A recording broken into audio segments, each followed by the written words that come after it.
Welcome back to Crowned Black Heroes, where we uncover the stories of courage and injustice that change lives forever. Today, I'm going to tell you about a case so unjust, so clearly wrong, that it will make your blood boil. A black man sitting on death row for a murder he didn't commit. A murder that happened 11 miles away from where he was, surrounded by dozens of witnesses who saw him at a church fish fry at the exact time of the killing. A case where the jury said he should get life in prison, but the judge overrode them and sentenced him to death anyway. And when a young lawyer tried to prove this man's innocence, tried to free him from death row, that lawyer received death threats. Bombs were planted at his office. White supremacists promised to kill him. Law enforcement tried to intimidate him. The entire system, from the police to the prosecutors to powerful people in the community, wanted this innocent man dead, and wanted anyone who defended him silenced. This is the story of Walter McMillian, an innocent black man who spent 6 years on death row for a crime he didn't commit. And this is the story of Brian Stevenson, the lawyer who risked everything, who faced bombs and death threats and a system determined to execute an innocent man, and who refused to give up until justice was served. If you're new here, hit that subscribe button and turn on notifications, because we bring you these powerful true stories every single week. And if this story makes you angry about injustice, if it makes you want to celebrate the courage it takes to stand up to an entire corrupt system, smash that like button and drop a comment. Now let me tell you about the case that shocked America and revealed the deadly racism still poisoning our justice system. We begin in Monroeville, Alabama, a small town in the southwestern part of the state. Monroeville has a population of about 6,500 people. It's the kind of place where everyone knows everyone, where the same families have lived for generations, where social hierarchies are rigid and racial divisions are stark. Monroeville is also famous for one thing: it's the hometown of Harper Lee, author of To Kill a Mockingbird, the classic American novel about a black man falsely accused of raping a white woman in the Jim Crow South, and the white lawyer who courageously defends him. The courthouse in Monroeville is even a tourist attraction because of its connection to the novel. People come from all over to see the place that inspired one of America's most beloved stories about justice and racial prejudice. The irony of what's about to happen in this town, in the shadow of To Kill a Mockingbird, is almost too painful to bear. On November 1st, 1986, a young white woman named Rhonda Morrison is murdered in the dry cleaning store where she works. Rhonda is 18 years old, pretty, from a respected local family. She's found shot to death in the store. The murder shocks the small community. There are no witnesses. There's no clear motive. The investigation goes nowhere. Months pass with no arrests, and the community is getting frustrated. They want someone caught. They want someone punished. The pressure on law enforcement to solve this case is enormous. Enter Walter McMillian, known to everyone as Johnny D. Walter is a 46-year-old black man who lives in the area. He's married with children and grandchildren. He owns a pulpwood business, which is relatively successful. By the standards of rural Alabama, Walter is doing well for a black man. He owns property, employs people, has some economic independence. But Walter has also made enemies. He's having an affair with a white woman named Karen Kelly, and in 1980s Alabama, a black man in a relationship with a white woman is still something that enrages many white people. Walter's success and his relationship with Karen Kelly make him a target for resentment in the white community. In the spring of 1987, more than 6 months after Rhonda Morrison's murder, police arrest Walter McMillian and charge him with the killing. The arrest shocks Walter and his family. Walter was nowhere near the dry cleaning store when Rhonda was murdered. He has an ironclad alibi. On the morning of November 1st, 1986, Walter was at his home hosting a fish fry at his church. Dozens of people saw him there. Black people and white people, family members, friends, church members, all willing to testify that Walter was at this fish fry, which was happening 11 miles away from the store where Rhonda was killed. It's physically impossible for Walter to have committed this murder. The timeline doesn't work. The distance doesn't work. The witnesses confirm his alibi, but none of that matters because the Monroe County authorities have decided that Walter McMillian is guilty, and they're going to make sure he's convicted. The case against Walter is built on lies and coercion. The key witness is a man named Ralph Myers, a white career criminal with a long record. Ralph Myers initially tells police that he knows nothing about Rhonda Morrison's murder, but Ralph is facing his own serious criminal charges, and police pressure him. They tell him that if he testifies against Walter McMillian, his charges will be reduced. They coach him on what to say. Ralph eventually agrees to testify that he was with Walter when Walter killed Rhonda Morrison. Ralph's testimony is absurd and contradictory. He changes his story multiple times. The details don't match the physical evidence, but prosecutors don't care because Ralph Myers is giving them what they need: a witness who will point to Walter McMillian in court and say he did it. There are other problems with the prosecution's case. The murder weapon is never found. There's no physical evidence linking Walter to the crime scene. The timeline doesn't work, but again, none of this matters. The prosecution has decided Walter is guilty, and they're determined to get a conviction. Walter's trial begins in 1988. The trial is moved to a different county, but it doesn't matter because the jury pool is still overwhelmingly white and already predisposed to believe a black man is guilty. The prosecution presents Ralph Myers, who tells his coached story about Walter committing the murder. The defense presents multiple witnesses who testify that Walter was at the Churchfish Fry 11 miles away. These are credible witnesses. These are people who have no reason to lie. They're providing Walter with an alibi that should exonerate him completely. But the jury is faced with a choice: believe multiple black witnesses who say Walter was somewhere else, or believe one white criminal who says Walter did it. And in 1980s Alabama, the word of one white man, even a career criminal, carries more weight than the word of multiple black witnesses. The jury deliberates and returns with a verdict: guilty of murder. But here's where it gets even more outrageous. Alabama law allows juries to recommend a sentence, which the judge usually follows. The jury in Walter's case recommends life in prison without parole. This is still unjust because Walter is innocent, but at least it's not a death sentence. But Judge Robert E. Lee Key, and yes, that's his actual name, Robert E. Lee Key, named after the Confederate general, overrides the jury's recommendation. He sentences Walter McMillian to death.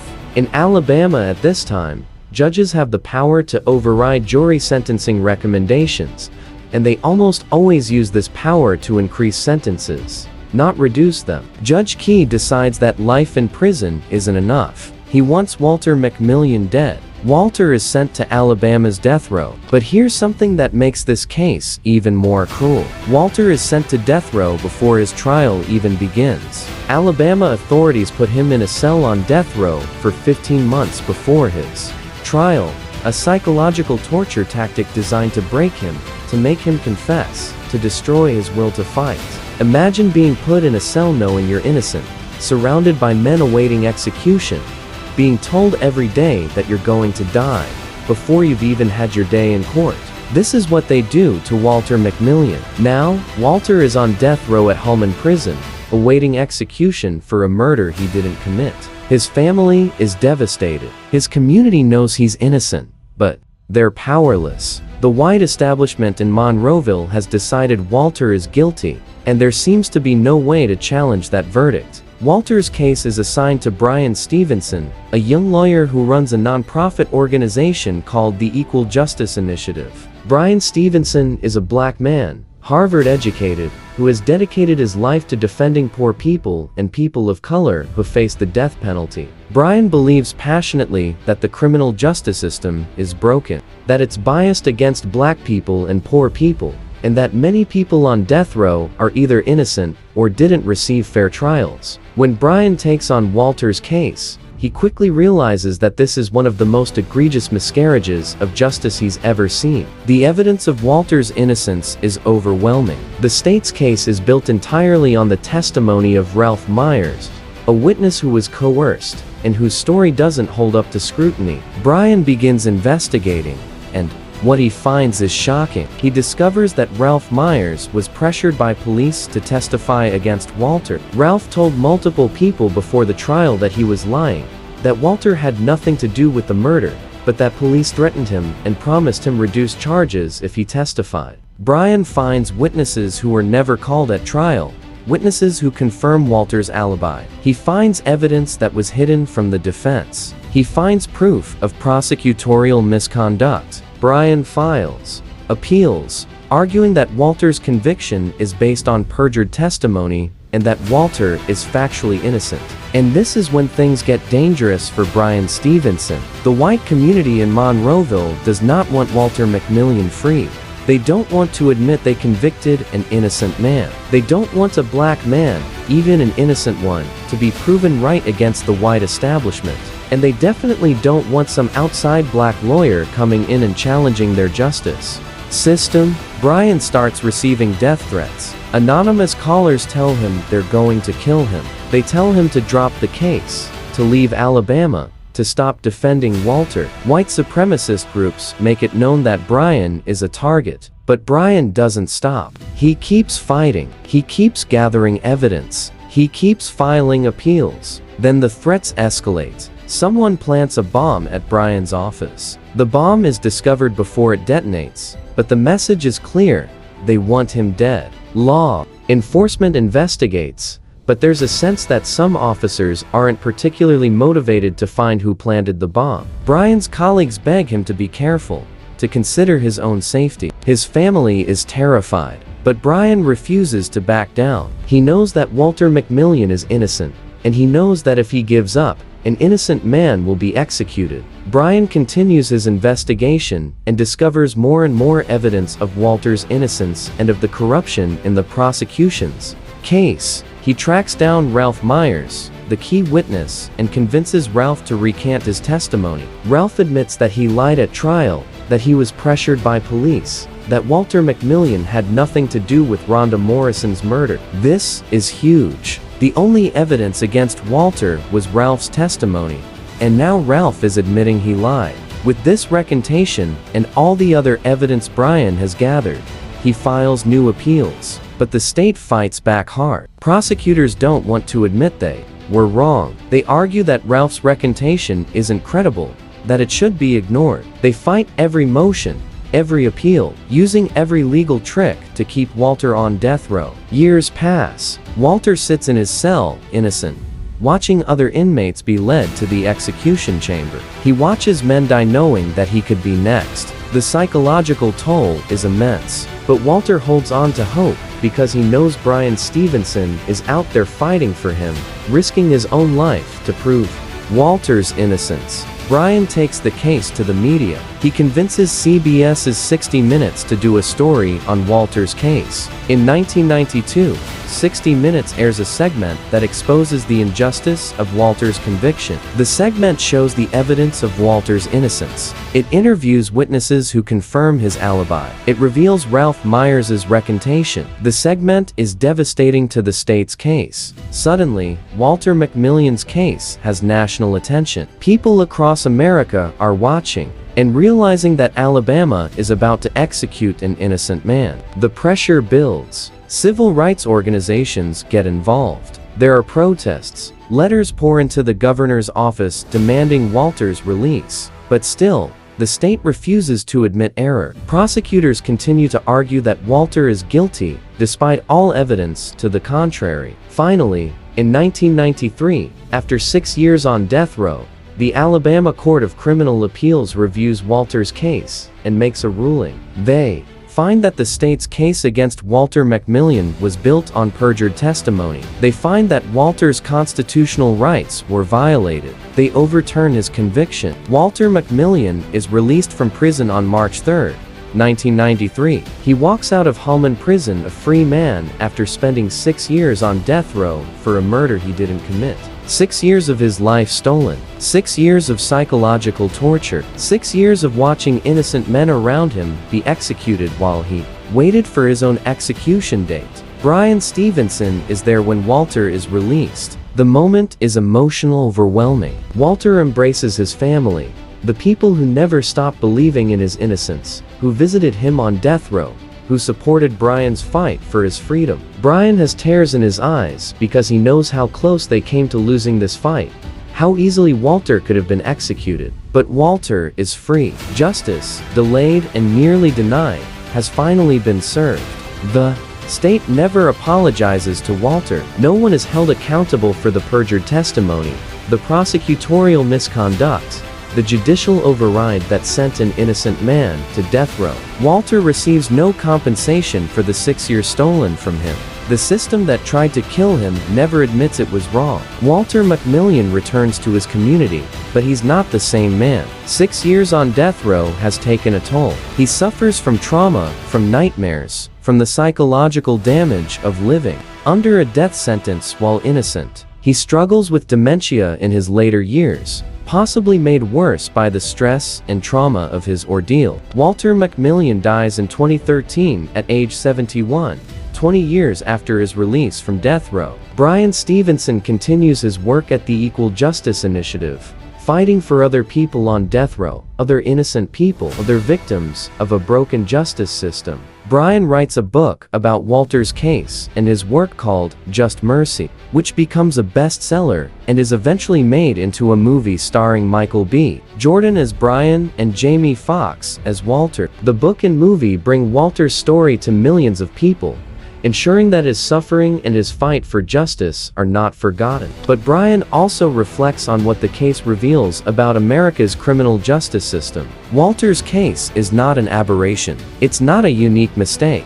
It's emblematic of systemic problems that continue to this day. Black people are disproportionately accused of crimes they didn't commit. They're more likely to be convicted. They're more likely to receive harsh sentences. They're more likely to be executed. Eyewitness testimony, especially cross-racial identification, is notoriously unreliable, yet it's often the primary evidence in criminal cases. Coerced confessions and testimony from incentivized witnesses, people who are offered reduced sentences in exchange for testimony, are shockingly common and lead to wrongful convictions. Prosecutors have enormous power and very little accountability. When they engage in misconduct, as happened in Walter's case, they're rarely punished. And perhaps most troubling, the system is resistant to admitting error. Even when evidence of innocence is overwhelming, prosecutors and courts often refuse to acknowledge wrongful convictions because doing so would expose the system's failures. Walter's case also reveals the incredible courage required to fight for justice in the face of a hostile system. Brian Stevenson risked his life. He faced death threats and bombs. He could have walked away, could have decided that fighting for one man wasn't worth dying for. But Brian understood something fundamental. If we don't fight for the Walter McMillians of the world, if we don't stand up to injustice, even when it's dangerous and difficult, then justice becomes meaningless. It becomes something that only applies when it's convenient, when it's safe, when it doesn't. Challenge power. Real justice requires courage. It requires people willing to risk something to defend those who can't defend themselves. Brian Stevenson is that kind of person, and his fight for Walter McMillian is a testament to what's possible when someone refuses to accept injustice. There's a bitter irony in the fact that Walter's case happened in Monroeville, Alabama, the town that inspired To Kill a Mockingbird. Harper Lee's novel is taught in schools across America as a story about racial injustice and the courage to fight it. Atticus Finch, the white lawyer who defends a falsely accused black man, is held up as a moral hero. Yet, when a real-life version of that story played out in Monroeville, with a real innocent black man facing death, and a real lawyer risking everything to defend him, many people in that town chose injustice. They chose to believe the lie. They chose to threaten and intimidate those fighting for truth. This reveals something uncomfortable. It's easy to celebrate fictional heroes and fictional justice. It's much harder to support real people fighting for real justice, especially when that fight challenges our own community, our own institutions, our own assumptions. How many people in Monroeville who loved To Kill a Mockingbird also wanted Walter McMillian dead? How many people who see themselves as good, moral people supported a system that was about to execute an innocent man? These are difficult questions, but they're necessary questions. Walter's story also raises profound questions about the death penalty itself. Walter McMillian was innocent, and the system nearly killed him anyway. If Bryan Stevenson hadn't taken his case, if 60 Minutes hadn't covered it, if the appeals court hadn't finally acknowledged the injustice, Walter would have been executed. An innocent man would have been killed by the state. And here's the terrifying truth. Walter is not unique. Since 1973, over 190 people have been released from death row after evidence of their innocence emerged. 190 people that we know about. How many innocent people have been executed? We don't know. We'll never know. Because once someone is executed, the system stops investigating. The case is closed. The truth, whatever it is, dies with them. The death penalty is irreversible. Once carried out, it cannot be undone. And when applied by a flawed, biased, human system, it inevitably means that innocent people will be killed. Walter's case proves this. It proves that even with appeals, even with courts reviewing the case, even with lawyers fighting for the defendant, innocent people still come within days or hours of execution. And some, we must assume, don't get lucky. Some don't have a Bryan Stevenson fighting for them. Some don't get media attention. Some die innocent, their names recorded in history as guilty. This is the reality of the death penalty in America. Before I close, I want you to think about what courage really means. Bryan Stevenson could have had a comfortable career. He's Harvard educated. He could have worked at a prestigious law firm, made a lot of money, lived safely. Instead, he chose to defend people on death row, to fight for people that society has decided are disposable. And when fighting for Walter McMillian meant receiving death threats, meant having bombs planted at his office, meant risking his own life, Bryan didn't back down. He kept fighting because he knew that if he didn't, an innocent man would die. That's courage. Not the absence of fear, but the decision to do what's right even when you're terrified. And think about Walter McMillian, who spent 6 years on death row maintaining his innocence, who never gave up hope even as he watched other men be led to execution, who trusted that somehow, someday, the truth would emerge. The psychological strength required to endure that, to not break under that pressure, is almost incomprehensible. Walter and Bryan both demonstrated courage of the highest order. They fought against a system designed to crush them, and they won, though the victory was incomplete and came at enormous cost. Their story is a reminder that justice is not automatic. It doesn't just happen. It requires people willing to fight for it, to sacrifice for it, to risk everything for it. And it requires all of us to support those fighters, to demand accountability from our institutions, to refuse to accept injustice, even when it's uncomfortable or difficult to challenge it. If this story moved you, if it made you angry about injustice, if it made you want to support organizations fighting wrongful convictions, then I need you to act right now. Hit that like button to help this story reach more people. Subscribe to Crowned Black Heroes and turn on notifications, because every week, we bring you these powerful true stories of courage and injustice. And drop a comment below. Tell me what you think. Did you know about Walter McMillian's case before watching this? What can we do to fix a criminal justice system that allows innocent people to be sent to death row? How do we honor Bryan Stevenson's courage and continue the fight for justice? Share this video everywhere. Make sure people know about Walter McMillian and Bryan Stevenson. Make sure the story of injustice and courage is not forgotten. Thank you for watching. Thank you for caring about justice. Thank you for being willing to confront the difficult truths about our criminal justice system. Walter McMillian's story is not ancient history. He died in 2013. Bryan Stevenson is still fighting these battles today. This is our current reality, and it will only change if we demand better, if we support the people fighting for justice, and if we refuse to accept a system that values convictions over truth. Share this story, honor Walter's memory, support the fight for justice, and join me next time for another powerful true story. Until then, stay informed, stay committed to justice, and never stop fighting for what's right. Peace.